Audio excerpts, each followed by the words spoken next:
नमस्कार. आज बघूया खमंग खुसखुशीत पौष्टिक थालीपीठ भाजणी कशी बनवायची.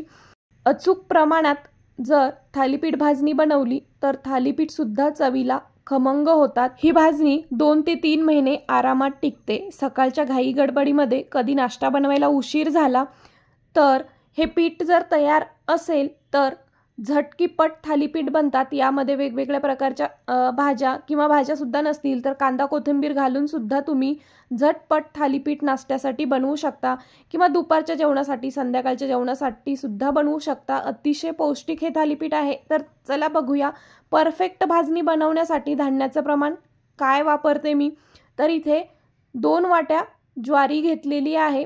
निवडून स्वच्छ करून ज्वारी घेतली आहे आणि कढईमध्ये ही ज्वारी टाकली आणि ज्वारी भाजून घ्यायची आहे. गॅसची फ्लेम स्लो ठेवायची. कढई आधी गरम करून घ्यायची थोडी आणि मग गॅसची फ्लेम स्लो ठेवायची. स्लो गॅसच्या फ्लेमवरतीच पूर्ण भाजणी भाजायची आहे. थालीपीठ खमंग होण्यासाठी भाजणी व्यवस्थित भाजली पाहिजे तरच थालीपीठ खमंग होतं. त्यामध्ये कितीही मसाले वगैरे घातले तर त्याला चव येणार नाही जर थालीपीठ भाजणी कच्ची भाजली तर. त्याच्यामुळं थालीपीठ भाजणी परफेक्ट भाजणं गरजेचं आहे. आता स्लो गॅसच्या फ्लेमवरती 7 ते 8 मिनिट लागली ज्वारी भाजायला. छान ज्वारी भाजून झाली. एका ताटामध्ये काढून घेतली. आता त्याच कढईमध्ये 2 वाटी बाजरी घातलेली आहे. बाजरीसुद्धा छान स्लो गॅसच्या फ्लेमवरती भाजून घ्यायची आहे आणि बाजरीसुद्धा छान डाग पडेपर्यंत भाजून झालेली आहे. आता भाजून घेऊया तांदूळ.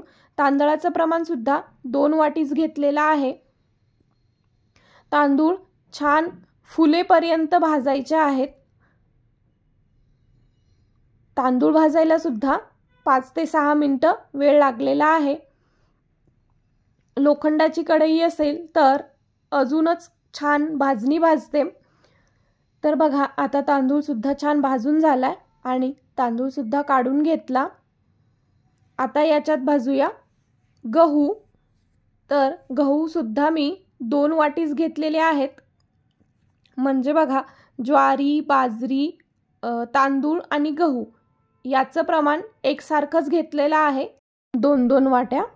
तर आता गहू सुद्धा छान भाजून झालेले आहेत आणि आता गहू सुद्धा काढून घेऊ. तर आता याच्यात मी भाजणार आहे नाचणी. 1 वाटी नाचणी घेतली आहे. तर नाचणी असते माझ्याकडे नेहमी. नाचणीचं सूप किंवा थालीपीठ हे असं मुलांना बनवून देत असतं, त्याच्यामुळे नाचणी असते. नाचणीसुद्धा अतिशय पौष्टिक धान्य आहे. तर आता नाचणी नसेल तुमच्याकडे, नाही घातलं तरीसुद्धा चालेल, असेल तर नक्की घाला. तर आता नाचणीसुद्धा छान भाजून झालेली आहे. 1च वाटी नाचणी घातलेली आहे कारण की नाचणीचं पीठ दळल्यानंतर खूप असं त्याला काळपट लाल रंग येतो, त्यामुळं थालीपीठाचा रंग बिघडतो. म्हणून मग नाचणी 1च वाटी घातलेली आहे. आता कढईमध्ये 1 वाटी मटकी घातलेली आहे. ही मटकीसुद्धा छान भाजून घ्यायची. या भाजणीमध्ये मी जे काही साहित्य वापरले त्यापैकी तुमच्याकडे काही धान्य नसतील किंवा काही धान्य खात नसतील तर ते नाही घातले तरीसुद्धा चालतील. त्याच्याऐवजी तुमच्याकडे जे धान्य अवेलेबल असेल किंवा जे धान्य खात असतील डाळी वगैरे तर ते तुम्ही घालू शकता तुमच्या आवडीनुसार. तर आता मटकीसुद्धा छान भाजून झाली आहे. त्याच्यानंतर मी 1 वाटी उडीद डाळ घेतली आहे आणि तीसुद्धा छान डाग पडेपर्यंत भाजून घेतली आणि काढून घेतली. आता 1 वाटी हरभरा डाळ घेतली आहे आणि तीसुद्धा छान भाजून घेणार आहे. भाजणी बऱ्याच जण वेगवेगळ्या पद्धतीने बनवतात. कोणाचं कुठल्या धान्याचं प्रमाण कमी जास्त असू शकतं, पण ही भाजणी मी नेहमी अशीच बनवते आणि हेच प्रमाण वापरते. तर आता डाळसुद्धा छान डाग पडेपर्यंत भाजून झालेली आहे. आता 1 वाटी मूग डाळ घेतलेली आहे. तीसुद्धा छान भाजून घ्यायची. तुम्ही चवळी किंवा मग राजमा हे सुद्धा तुम्ही याच्यामध्ये घालू शकता. अख्खे उडीद, अख्खे मूग जर असतील तर डाळीऐवजी तुम्ही ते सुद्धा वापरू शकता. आता मूग डाळसुद्धा छान भाजून झाली आहे. 1 वाटी पोहे घेतलेत, ते सुद्धा छान फुलेपर्यंत भाजून घेतले. नंतर 1 वाटी साबुदाणा घेतलाय आणि ते सुद्धा छान भाजून घ्यायचा। खूप खमंग होते ही भाजणी अशा पद्धतीने बनवली तर, थालीपीठ खूप टेस्टी लागतं। तर आता साबुदाणा सुद्धा छान भाजून झालेला आहे आणि आता काढून घेऊ। तर आता कढई खूप जाडबुडाची आहे माझी, मी गॅस बंद केलाय कारण की कढई खूप गरम आहे। तर आता इथे एवढ्या धान्याच्या प्रमाणासाठी पाऊण वाटी धने घेतलेत। कढई खूप गरम असल्यामुळे त्यामध्येच मी हे धने भाजते आणि अर्धी वाटी जिरे घेतलेत, दोन्ही छान एकत्र भाजून घेणार आहे। जर कढई गार झालेली असेल किंवा पातळ बुडाची असेल तर तुम्ही स्लो गॅसच्या फ्लेमवरती जिरे आणि धने भाजून घेऊ शकता, पण कढई गरम असल्यामुळे गॅस चालू ठेवायची काही गरज लागली नाही मला। आता दोन्ही छान भाजून झाल्यानंतर ही पूर्ण भाजणी कढईमध्ये घातली आणि छान एकत्र मिक्स करून घेतलं। भाजणी छान गरम असल्यामुळे धने आणि जिरे सुद्धा छान व्यवस्थित भाजले जातात आणि मिक्स सुद्धा होतात। तर आता ही भाजणी भाजून झालेली आहे आणि स्लो गॅसच्या फ्लेमवरती अगदी परफेक्ट ही भाजणी भाजून झालेली आहे। बघू शकता यातल्या प्रत्येक धान्याला छान डाग पडलेले आहेत, म्हणजे परफेक्ट भाजणी भाजलेली आहे। तर आता ही भाजणी 2 ते 3 तास छान गार करून घ्यायची आहे आणि गार झाल्यानंतरच दळायला द्यायचं आहे गिरणीवर, किंवा घरी गिरणी असेल तर दळू शकता। तर आता ही भाजणी 4 ते 5 तास मी छान गार होऊ दिली आणि नंतर दळून घेतली। ही भाजणी दळतेवेळी ज्वारीच्या पिठाप्रमाणे दळायची, गव्हाच्या पिठाप्रमाणे बारीक अजिबात दळायची नाही, तर ज्वारीच्या पिठाप्रमाणे थोडीशी रवाळ दळायची।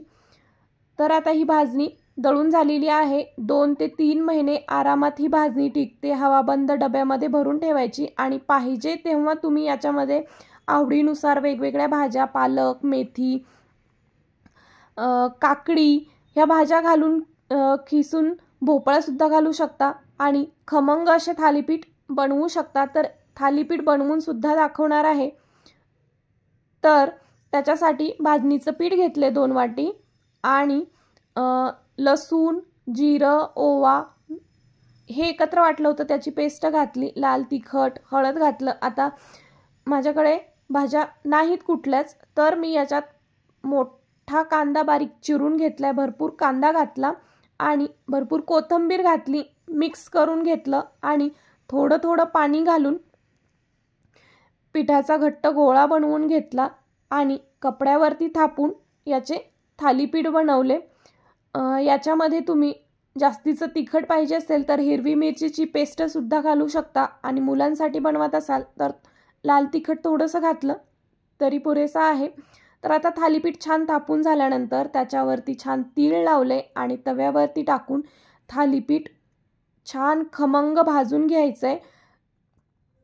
तेल सोडायचं भाजतेवेळी किंवा बटर सुद्धा लावू शकता आणि बघा खमंग थालीपीठ भाजून झालेला आहे। 1 नंबर टेस्ट लागते दह्याबरोबर आणि अतिशय पौष्टिक नाश्ता आहे, लहानांपासून मोठ्यांपर्यंत मुलांना डब्यामध्ये सुद्धा देऊ शकता। तर इथे अतिशय पौष्टिक आणि खमंग अशी थालीपीठं तयार झालेली आहेत।